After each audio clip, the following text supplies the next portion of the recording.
Now then, we're going to look in more detail at our first widget, the text view. So we can see it right there, both in the component tree and in the app preview. That is the text view that we're given by default in this app. So let's zoom in and see it in a bit more detail. There we go. So hello world is the standard starting point for all new apps and new app developers. But let's customize that a little bit. So we can start by just double clicking on it, and you can see we're then given the option to change the text and change the ID if we want to. So just to try it out, I'll change the text to hello Rob, and the ID we don't actually need at this point, but we will need it later on to be able to refer to this text view in our code and maybe change it or make it appear or disappear or bigger or smaller or whatever we want to do to it. So I'll call it hello Rob text view for now, and then you can see that update straight away. And let's just have a quick run of the app. We'll choose our emulator that I've created a couple of videos ago, just to make sure that the change that we've made here is reflected in the app itself. And there we go. So that has updated. I've also got a message that Instant Run has been applied to the current activity. Instant Run is a new feature in Android Studio 2, which makes running changes to your app much quicker. So if, for example, I wanted to change this to hello Dave, you can then see that the play symbol has got a little lightning next to it. And if I then click that and go back to the emulator, then it's not exactly instant, but it's pretty quick. And what happens is it's just that activity is updated and restarted, which means that when you're testing around playing with an app, you don't have to relaunch the whole app, waiting 30 seconds or so for the app to update. So it's really great for experimenting and tinkering, although if you make major changes to your app, it will, in many cases, have to do the full relaunch. But for now, this will definitely save us a lot of time as we're experimenting with text views. So for now, I'm going to hide the log area at the bottom because we don't really need it. And let's zoom out a little bit there. All right, so let's just first see how we can add a new text view if we want to. So we just drag in from the left-hand side, and then you can see as we drag it around, we're given various options. You may remember I mentioned a relative layout a couple of videos ago, and this is what we're working with. So we're dragging it in to our relative layout. So for example, if I laid it there, that would be aligned to the parent, which is the dotted orange box around the edge there on the left, and it will be aligned below the Hello Dave label. So if I now drag Hello Dave down, then the new text view is dragged down with it. I'm going to use Command Z to undo that, take it back to where we were before, and Command Z again to get rid of the new text view, and let's just drag it in again and just see what the options are and just spend a bit of time messing around with this so we can align it to the top right, for example. So there is the top and right of the parent, i.e. in this case the relative layout, the container. If I drag it down a bit, then that's aligned to the top of the Hello Rob text view, or it could be aligned to the bottom of the Hello Rob text view, or I can center it in the middle. I can center it vertically as well, etc., etc. So this is now centered in the middle of the activity, and if I switch, for example, to a Nexus 10 tablet view, then it's still centered in the middle of the screen. So actually that makes making apps for different screen sizes pretty straightforward, because you know if it's centered in this way, it's going to be centered on every device. So that's very simply how we can change the layout of our app when we're dragging in new widgets. We'll see that in much more detail later on as we build more complex app layouts. For now though, let's get rid of that text view and go back to our Hello Dave as it is now. And when you want to customize a widget, it's this properties area that you're going to be spending most of your time. So I'm not going to go into these in massive detail. As you can see, there's lots of them, but I'll just pick out the most important ones for now. So the width, first of all, this is the width of the whole of the text view. So at the moment, wrap content is just the width of the content. But I could change it to, for example, fill the parent, and that would then fill the relative layout, which is the parent for this text view. Same with the height. I can use fill parent or match parent. In this case, they're the same thing because there are no other elements in the relative layout, which is the parent for our text view. So now I've got a very big text view. As you can see, that's the same, but I'll go back to wrap content, which is usually what you're going to want for a text view. We can add in margins if we want.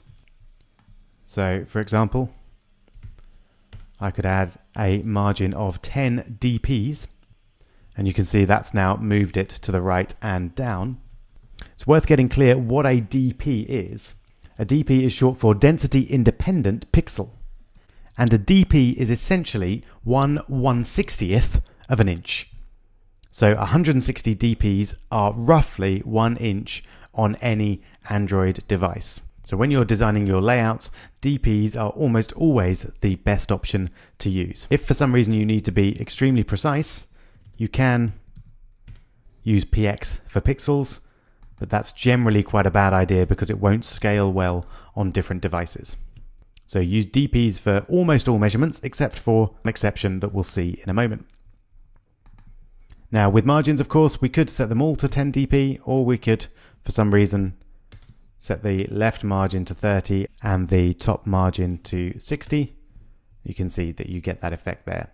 And again, let's just remind ourselves that we can use the lightning refresh to see that in action. And there we go. That's happened nice and quickly. Okay, so clicking back on the text view, here you can change the alignment of the text view. That's all reasonably straightforward, so I'm not going to look at that in much detail now, but it's worth looking at the style here. So we can pick a particular style, or we can click on the menu, so the 3 dots there, to pick one of the many styles that comes with the theme that we're working with. So you can see there's loads of different styles there, and that will just bring in a bunch of default sizes, colors, and in some cases margins and layouts as well. So again, feel free to experiment with that. So for example, if I just go for large, then that will set a bunch of those styles for me. And there's a big advantage to doing that, because that means that specific devices can set appropriate settings for those styles. You're letting the device choose how your app displays, which is often a good idea because it means your app will display well on that device. But sometimes you might want to be very specific about how your app is styled, and then you might want to specify it yourself. Moving down, we've got the alpha. Now this is a very useful way of making your user interface elements transparent. So if, for example, I put 0.5 in as the alpha, you can see that that fades slightly. And what it's essentially doing is becoming transparent. So if there was an image behind that, I would start to see the image through the text. We'll be using alpha in many places in the course, but we'll just leave it as the default for now. Jumping now to background. So again, looking at the options in the 3 dots, that's how I'd recommend using a background. I can now choose from a whole range of colors. I'll go for a sort of yellowy, muddy sort of a background. And there we go. So you can see we've got a nice yellow background, and it might be clearer now if I do an alpha of 0.5, possibly. That's now slightly yellow. So that's how we set the background color. There's some more options for the background if we want to there. I'm going to jump through these ones. Font, is obviously pretty useful. It's nice to be able to choose a particular font. So we've got loads of fonts there. I'll just choose one at random. Looks pretty much like what I had before. And gravity is essentially alignment within the element. So if, for example, I change the width to go full width, other than the margin, of course, I can then change my gravity to align to the right. And as you can see, there's various other options for gravity as well, with centering, filling, etc., etc. So gravity is how you align your element content within the element itself. I can change the height. We've got the ID, as we saw before. Some various options for input, which we don't really need here. Letter spacing. If there are links within it, we can choose whether to make those clickable or not. Then we've got maximum, minimum heights. We've got some padding, which is much like a margin, but it's within the element itself. So if you've got a background, it's useful to have a little bit of padding so it doesn't go all the way to the edge of the element. Various other options. We can change the text from there if we want to. Change the text color. So once again, if we click on the three dots, we can change that to, let's go for a red bit of text. And we can change the text size. And this is the one exception that I mentioned earlier to DPs, and I'd recommend using SPs for text. So if we change this to something like 20 SP, then it turns out to be a little bit smaller than the default that we had there. Now an SP is short for scale independent pixel, and essentially it's the same as DP, but it's also affected by the user's setting for the text zoom level. So if, for example, a user wants to have all of their text a little bit bigger, they can set that in the Android default settings, and the SP will then be affected by that. So again, it will need your design to be a little bit more fluid, but it will be more usable by the user if they need larger text. Because they're visually impaired, then that will be reflected in your text if you use SPs. So essentially the shorthand is to use DPs for everything except text, and then use SPs for text only. Then we've got some more options for style, theme, and width at the bottom there as well. So that's a bit of a whistle-stop tour, and I would thoroughly recommend playing with these in a little bit more detail and just working out how they all fit together. For now though, I'm going to give you a quick challenge, and that is to recreate this text view here. So it's centered, it's got a nice bit of padding, it's pretty big. The text itself is just off black, and the background is green. So nothing too tricky there. You should be able to recreate that using what we've just learned. So I'll give you a moment to pause the video and make the text view. Go for it.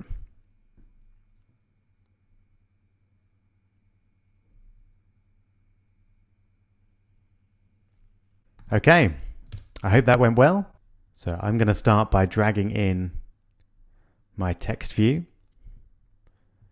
And we wanted it centered, so I'm going to go for centered at the top, and I'll start by double clicking to change the text to my great app. Fabulous. And then let's start by changing the text size. So I'll go for something nice and big, 50 SP. That looks great. And I'll change the text color as well. I'll go for that dark, pretty much black color. Great. And then we want to add in a bit of a background. So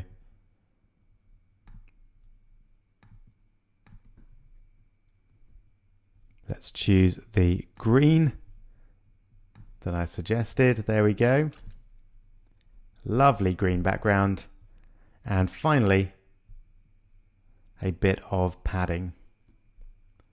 So scroll down to padding, and of course DPs for padding. There we go. So very quick exercise. Doesn't look beautiful obviously, but it gives us an opportunity to just practice the various customizations that we've just learned. Excellent. So that's fairly thorough introduction to text views. In the next video, we're going to go on and look at buttons, and this is where we'll actually start writing some code as well and start making our apps interactive.